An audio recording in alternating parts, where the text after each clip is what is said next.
Okay, welcome to session 6. So in this session we are going to discuss on the basic geometric transformation with respect to 2D. So when I say geometric transformation, it's going to be translation, rotation and scaling. Now we will just see how exactly we are going to derive the matrix for this three. So with respect to 2D dimensions. And so now when I'm going to talk about the transformations, so whenever I'm going to describe a scene with n number of objects, we are going to do this using any of a graphics primitives. Whatever we have came across now, the way we draw a line, the way we draw a polygon, the way we fill the polygon, using any of those graphics primitive terms, we are going to describe a scene with the object or group of objects which will define me a scene. And once this has been done, if I want to bring in some animation or if I want any modification or any alteration in the scene, so we can be able to reposition the object, or we should be able to resize the object. Hence, whatever the operation now you perform on the defined object using graphics primitive, either for repositioning or resizing, we call this as transformations. And particularly in this session we will focus on 2D. Later on we will extend our discussion to the 3D transformation also, but clearly understand how the 2D transformation is going to work. So once you are clear with this, next we will think about how the 3D transformation is going to happen. So in this term, so now whenever such a operation has been involved, as I told, this can be involved in an animation whenever I need some animation kind.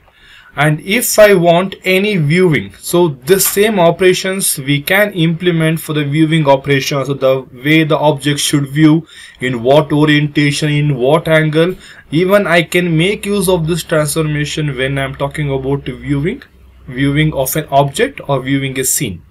And so now whenever we talk about repositioning or resizing of object, that is what we say, it is change in the position, or it can be change in the orientation, or it can be change in the size. And so now when I say a geometric transformation, it is the way I position the object now, the way I orient the object, and the way I am going to resize or size the object.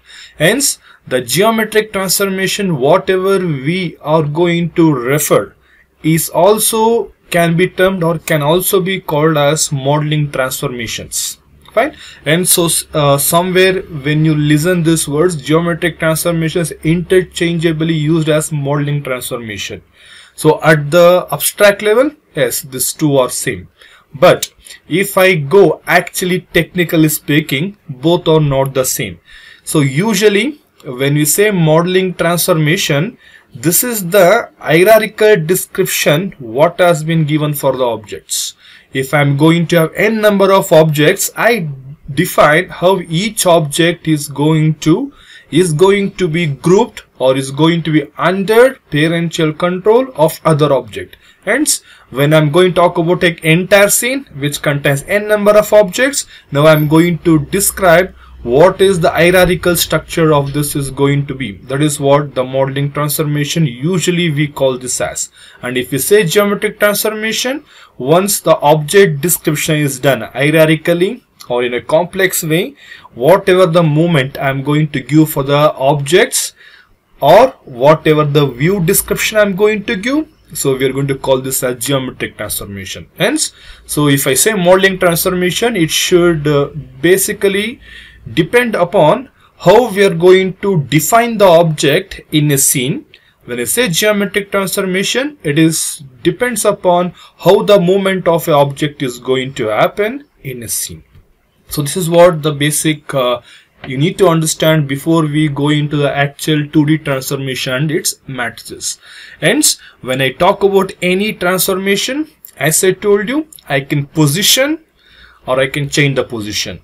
I can orient, I can change the orientation. Even I can resize. I can reduce the size, increase the size, reduce the size only in the x-axis or reduce the size only in the y-axis. And so such operations we can perform whenever we're going to talk about basic 2D geometric transformations. And so now if I talk about position, Just look at this example. So now right now this is the original position of the object what I have been defined in the scene with respect to the coordinate system. Keeping this as the origin, right now the object is over here. After applying some transformation, the position of the object will be changed. Hence I am moving this. I am moving from this original position to a new position. And when I move, when I reposition such way, we call this as translation. Translating the object from one position to another position. So if I talk about orientation, I am going to rotate an object, or I am going to rotate an object with a constant angle.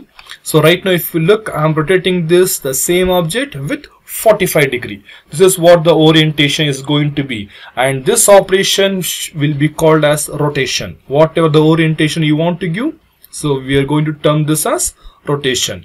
And the size, it is as simple as to understand. We have a size object, it has been increased now, or even it can be decreased also. Hence we are going to call this as scaling. Hence whatever the position, we call this as translation in your OpenGL. And if it is orientation, we are going to call this as rotation. If it is size, we are going to call this as scaling. Hence we will just see exactly how the translation is done, how the rotation is done, and how scaling is done. Now if I going to talk about the translation, that is a 2D or two-dimensional translation. First, the translation is applied to single coordinate point by adding offset. If I am going to have a polygon which may contain 3 vertices, or which may contain n number of vertices, or if I talk about a line which contains 2 vertices, or if I am going to talk about a point which contains 1 vertices, I can apply this translation for any number of points. Hence in that term, whatever any number of points you are going to give as an object, first the translation is applied to a single coordinate point, and we are going to translate it by adding an offset value. And so we are going to move the original point position along a straight line path. So the translation, what is going to happen in this OpenGL transformation function, so the translation will always happen in a single line or a straight line path. So you cannot have a curved path, you cannot have a crossed path, or you cannot take any, you cannot define any path how the position or how the translation should happen. The translation will happen always on a straight line. From the original point to the new point, there's going to be a straight line. So which I'll just show you with an example how exactly this is going to work. So similarly, so translation, once one point is done, once I know what is the original point position and the final point position with respect to translation, once I have worked with one point, similarly I'm going to apply the translation for all the coordinate points, and this coordinate points will again be a straight line, as this should be parallel paths. The all other points of the object should be a parallel path for the straight line path. And so then once all the points has been translated, we are going to display the object at the new location. This is what the last step is going to be. And just look at to understand it better. So right now I have been defined an object with the 4 points. And as I told you at the first instance, one point will be translated. One point will be translated. This is the original point P1, and this is the new point, the new translated point or new translated point position P1, which we call this as P dash. And this is the offset. That is, I am applying a translation distance. Hence I am going to have this as an offset. By adding an offset to the original point, I am going to get a new point or a final point where the translation should happen. And you observe, this is going to be a straight line path. It's going to be a straight line path. So once this is done, so similarly all other points of your object will be translated. Hence all the path is going to be straight line and parallel to each other. So this is how we are founded all the new points or the new vertices position when I want to translate an object, and at the end I'm going to redraw the object. So object was at this position, have been translated successfully to a new position. So this is how the translation is going to work. And whenever we want to have a translation now, so we are going to have a point P. In general, I'm calling any point as P, and I'm going to find a new point, any new location what I want to find. I'm going to call this as P dash, and I'm going to translate this with a distance called as translation distance, that is T. And this T is also called as translation vector, or can be called as shift vector, because I'm shifting the object from one position to another position. And so now if I put it in the form of equation, so now the new point will be generated using the following equation. The new point, new position is founded using the original position plus the translation distance what I want to put. Right, so this is what is going to be the new equation. So hence, what is P dash? If I talk about any P, it's going to be any point, it's going to be of two values, x and y. Hence I've got x dash and y dash. Hence P1 will be having x1 y1 dash, x2 y2 dash, and so on. Similarly, when I generally say it as P, it's going to be x dash and it's going to be y dash. And P is going to be original points x and y, and the distance is going to be again tx and ty. Hence, to find this x dash y dash, we are going to have this equation what I've got, x dash equals x plus tx, y dash equals y plus ty. That is what the formula we are going to use, or equation we are going to use whenever we want to apply a translation. Hence, now with this just look at this, a function or a program or inbuilt function, how this is going to work. So this is not the exact way it's going to work, but this is how basically a translation function is going to work. So just to simplify our method of having a coding part, so we are going to define a class. If you're going to talk about C++ program, and if you don't want C++ program, you can stick on to C and you can make it as structured, not a problem. But right now you understand what is class, and so let us stick on to the class itself. Hence I'm going to define a class called as point2d, which is going to have public data members as x and y, or else you can individually use x and y wherever you want, but it's going to be an easier process if I define a class or a structure. So whenever I want a point, just define an object for this class. Hence we're going to have void translate. So remember this class, we'll be using the same class for the remaining two programs of scaling and rotation. Fine. And so now when I'm going to have a translate, I'm going to define points. So right now I don't know exactly how many points the polygon is going to have, hence I'm going to define P with an empty array bounds. Now whatever the parameter I'm going to pass, if I pass an array with 5 vertices, it's going to be a pentagon. If I'm going to pass 4 vertices, I'm going to have a square or a rectangle. So depending upon what parameter I pass for calling this function, that many points will be stored in this array. And with this, I should know how many vertices I'm going to work with. If it is triangle, if it contains 3 values, this should be 3, hence n vertices. If it is 4, it should be 4 value. Hence there will be 4 pair of x and y in this array, and there is going to be 4 as a number of vertices in this parameter. And with this, I need what is the translation distance, that is tx as well as ty. Fine. So with this, so as I told you, the same operation will be applied on every point. Hence I am going to put it in a loop. I am going to have a loop I equals 0, and so p of 0 dot x, p of 0 dot y is the first point. First I am going to translate the first point, adding the offset value of the translation distance, the equation what I have just shown you in the previous slide.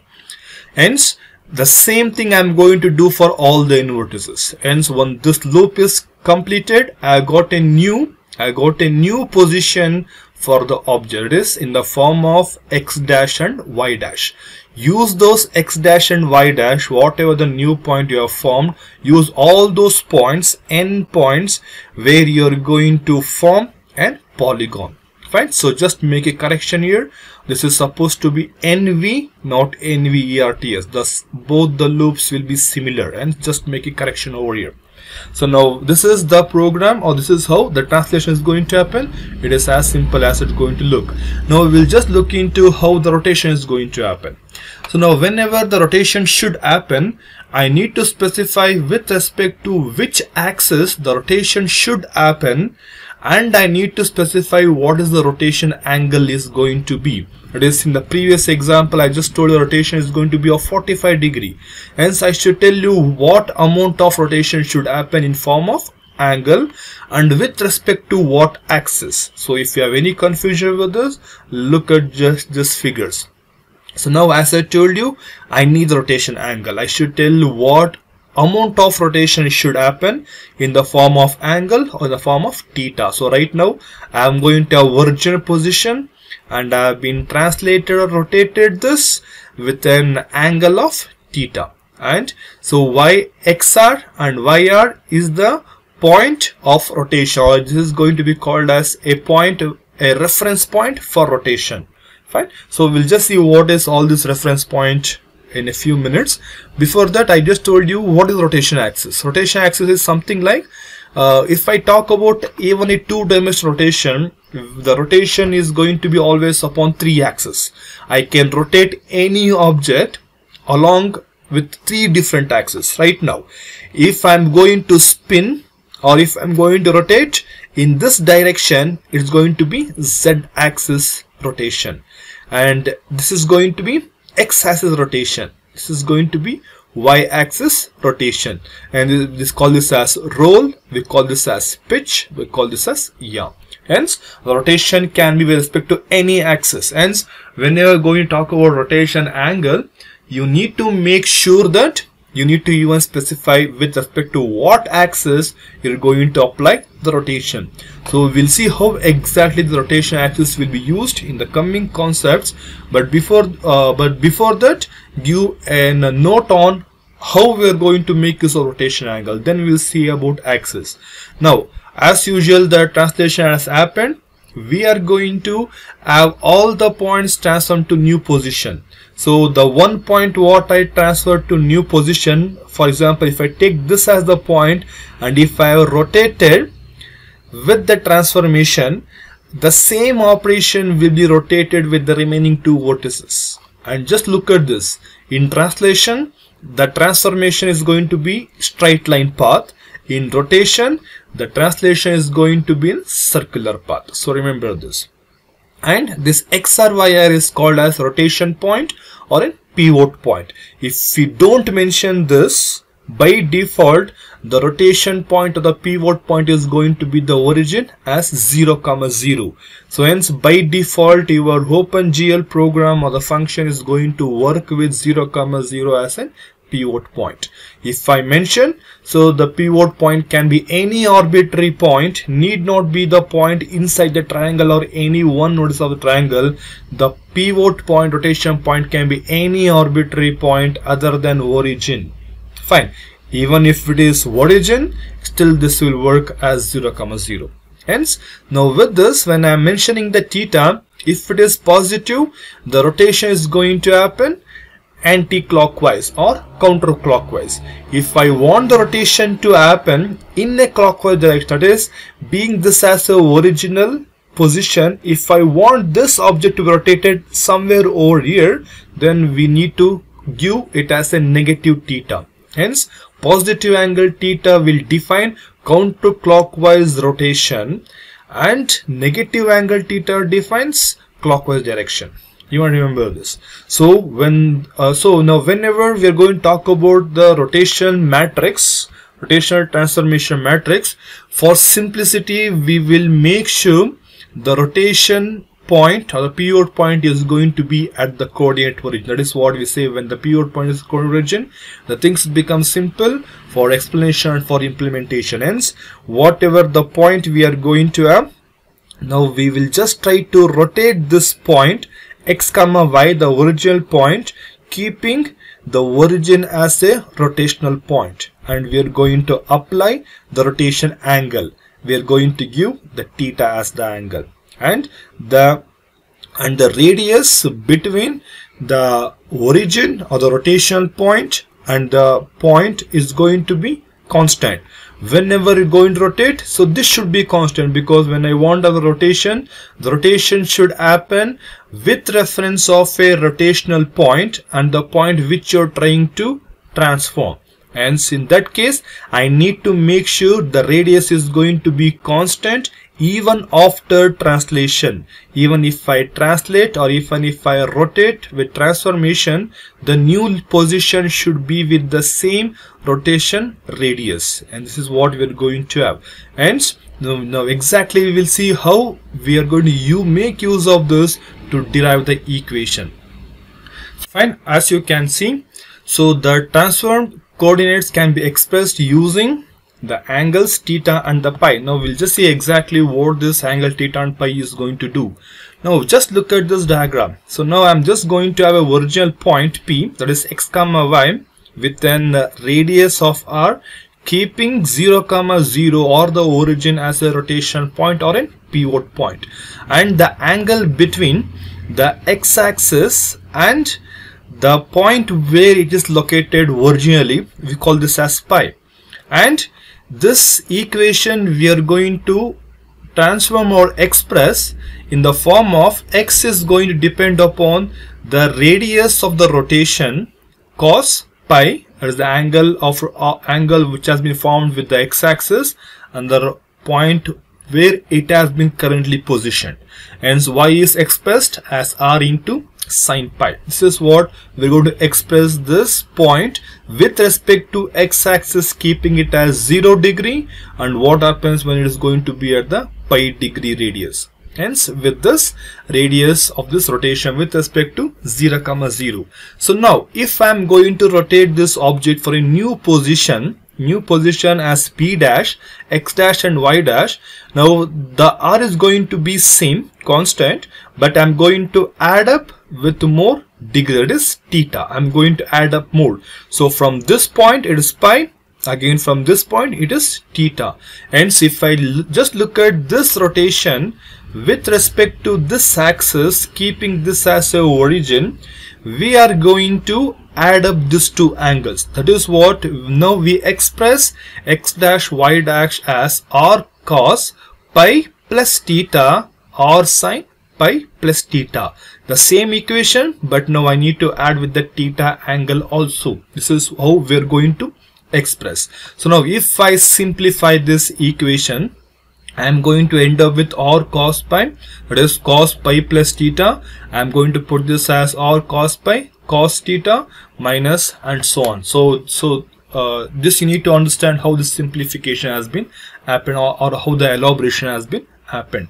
Now again, if I just simplify this, because I know what is r cos pi and r sin pi, I will just substitute this equation in these two equations, and I'm going to get this as x dash equals x cos theta minus y sin theta, and y dash equals x sin theta plus y cos theta.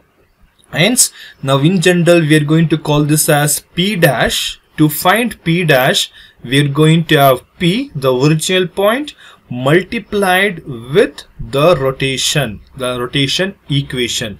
Hence, if I say p dash, it's going to be x dash y dash, and if it is p, it is xy, and if I now say rotation, it is the rotation matrix. The rotation matrix is formed using cos theta minus sin theta plus cos theta.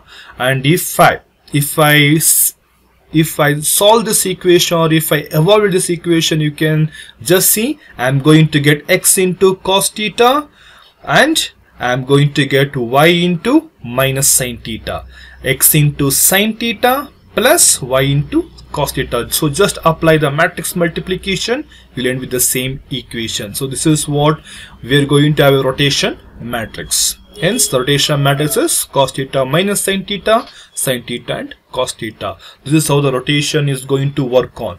And one more important note what to make. So now for simplification, we add transformed, so this entire thing to origin. Hence for this we had arrived at this equation, that is x cos theta minus y theta, what just now I have been explained. So now every time the rotation should not happen being at the origin. If I want the rotation to be happening at any arbitrary point, something like x or y or, now I need to modify this equation again.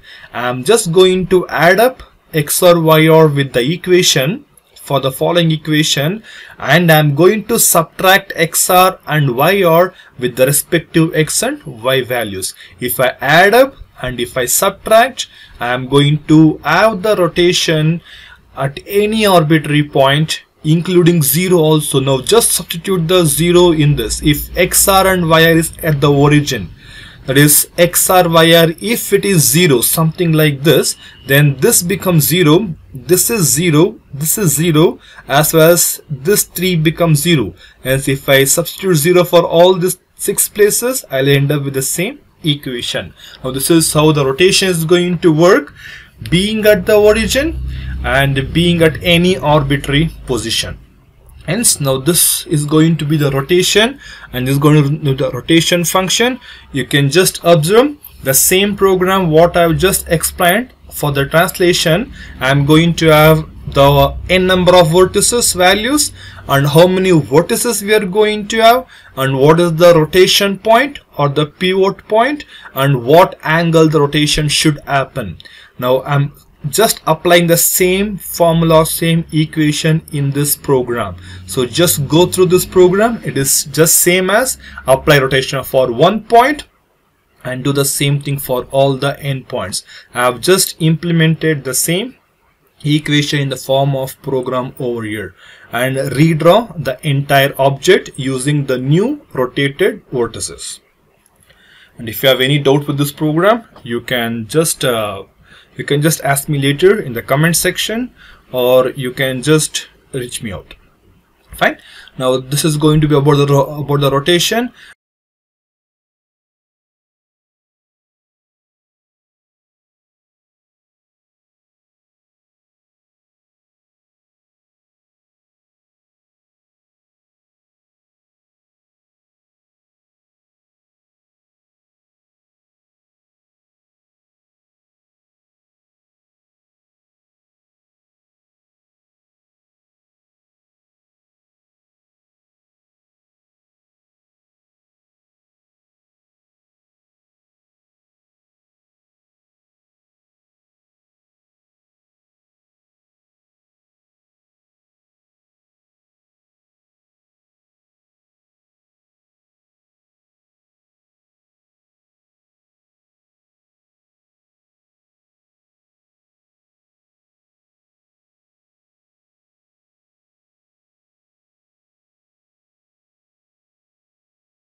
We'll just discuss how the two-dimensional scaling is going to work. So now whenever we want to alter the size of an object, that is where we are going to talk about a two-dimensional scaling or scaling operation or the size operation. And this alteration in the size is done by multiplying the vertices by the given scaling factor, and the scaling factor we call this as Sx and Sy, something like this. That is, I am going to have the new x value by multiplying the scaling factor of x with the x value and similarly with the y value. Hence the scaling factor will going to be Sx and Sy. Now the Sx scaling factor is going to apply the scaling or alteration only in the x direction. Similarly, Sy is going to apply only in the y direction. Hence, if the scaling should happen, it should happen on the both the direction. If it should happen the both the direction, you need to give both the scaling factors. Fine. So now whatever the scaling factor we are going to give, if the scaling factor are same, if it is equal, we call this as uniform scaling operation. That is, I am applying the same scaling on the x direction and same scaling on the y direction, and the ratio of the object area remains intact. That is what we call this as uniform scaling.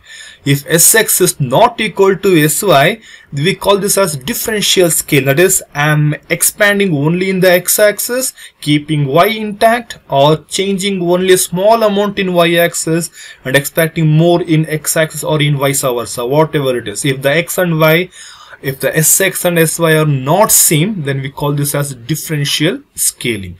And if I just look at this, so this is a uniform scaling.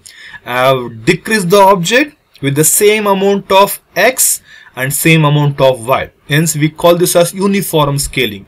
If anything would have been stretched out in any one axis, then you would have been called this as differential scaling. And whenever the Sx and Sy value, the factors, the scaling factor value what I am going to give, if it is going to be greater than 1, the size of the object will be increased. Hence, so if I give Sx is greater than 1 and Sy is greater than 1, for sure the size of the object will be increased. If it is less than 1, if you want to decrease the size of an object, just give any value less than 1 or greater than 0. Greater than 0 or 1, between 0 and 1, whatever the value you give is going to decrease the size. And if the Sx and Sy value is equal to 1, then size will be unchanged, because if I say it is 1 and 1, so x dash equals x, y dash equals y, nothing is going to change. Hence we call this as unchanged. And whenever we are going to have the Sx and Sy value less than 0, it is going to decrease. It is going to decrease, but more than decrease, some graphic system will treat it as reflection. It is going to apply the reflective property. Few vertices is going to be applied with the reflection, and you're going to get the other side of point in the axis or in the value. So this is what the scaling is going to be. And with this, when I want to find a new point, so this is supposed to be p dash. If I want to have p dash equals s into p, that is, I am going to have scaling factor with p. If I talk about p dash with the correction as p dash over here, I am going to have x dash and y dash. So p is going to be x and y, and now the scaling matrix is going to be of this form. Now I need the two factor, I need the two scaling factor, Sx and Sy, and this 2 is going to be 0. I don't need any other value. Hence when I apply this with the multiplication, now just observe, x dash equals x into Sx plus y into 0 is 0. Hence x dash equals x into Sx. Similarly, if I multiply, y dash will be equivalent to y into Sy. That is what the matrix is going to be of this form. And so now when I talk about two-dimensional, the equation looks so simple, but just look at this scenario now. Fine. So now I am going to have an original object now. So now I am applying a scaling factor of 0.5, that is less than 1. And in one more example, I am applying then scaling factor of 1.5, which is greater than 1. So now in this case, the object should reduce its size and the object should increase its size. Hence, the object has been reduced and object has been increased. So with this, note one more thing, note one more important thing here. As the object size is reduced, you can see the object was positioned over here. It has been moved towards the origin. With the reduction of the size, it has been moved towards the origin also. Hence, the scaling has been applied. At the same time, some sort of translation has also been happened. Even with this, the size has been increased and even the object has been moved away from the origin. Hence, as you reduce the size of your object, the object will tend to move towards the origin. And as you increase the size, the object will tend to move away from the origin. Hence, it is not maintaining its original position. If you want to maintain its original position, then you need to talk about a fixed point. That is, you take any fixed point. This fixed point can be centroid of your object or any area of your object or any orbit in your coordinate system. Just take a reference fixed point. keeping this as a fixed point, we are going to apply the scaling operation. If I do this, then whatever the size I am going to reduce or increase, the size of the object will be reduced or increased, but it's going to be in the same position without either moving towards or moving away. Hence, if I don't use the fixed point, we are going to have this formula, simple formula, which I have been just discussed. If I am going to talk about arbitrary point, now this is what we are going to have. I need to subtract the arbitrary point from the x dash as well as with the x, and I need to subtract yf or the reference point with the y dash as well as with the y. So if again the reference point is the origin, that is 0, 0, as in this case it was happening. Now this is going to be the same equation. If I have 0 over here, if I'm going to have 0 over here, again the same equation I'm going to end with. And this is what the scaling is going to do with. And if I just simplify this, I'm going to have x dash equals x into sx plus xf 1 minus sx, and I have been just simplified this, keeping y dash over here. I have been shifted yf and I have been simplified. Again, now if there is no any reference point, this becomes 0, 0. Hence 0 into 0, anything becomes 0. I will stay back with the same equation back. So hence whatever we are going to apply this, so this we are going to call this as a reference scaling point. Hence this is the equation what we are going to have it, and the same program with the same equations, but using the equation of scaling I am going to put into a program form. Hence I am going to work with fixed point and the scaling factor sx and sy, use it in the equation and apply this in the equation. And if you have any doubt with this program, you can just comment me out. Fine. So now this is all about your basic 2D geometric transformations, the translation, rotation, scaling. I have been summarizing this. Just look at what are the matrix we use or what are the equations we use whenever you want to apply the transformation. So if it is a translation, so this is going to be a rigid body transformation. So now these two are rigid body transformation, whether it's going to change its shape or not. So while translation, the object will just be shifted. It will never change its body structure. Even rotation, it will never change its body structure. But in scaling, it is going to change its body structure. Hence the scaling is not a rigid body transformation. So make a note of this. These two are rigid body transformation and this is not a rigid body transformation. You need to strike out rigid body. It is just a transformation because it is going to change the structure of your object. It may reduce or it may increase and so on. And with this, the formula what we use here is, so P dash equals P plus T, the transformation matrix, and multiply with rotation matrix, multiply with scaling matrix. And if I talk about translation matrix, it is just Tx Ty. Rotation matrix is the matrix what I have been defined, and the scaling matrix is what I have been defined. And if I just evaluate this matrix operation, I am going to end this equation, and this equation for this matrix evolution, and for this matrix evolution I am going to get this equation. And these three are the equations with respect to the default origin as a reference point. If you want any rotation to happen at the pivot point, we are going to use this modified equation with the pivot point as xr and yr.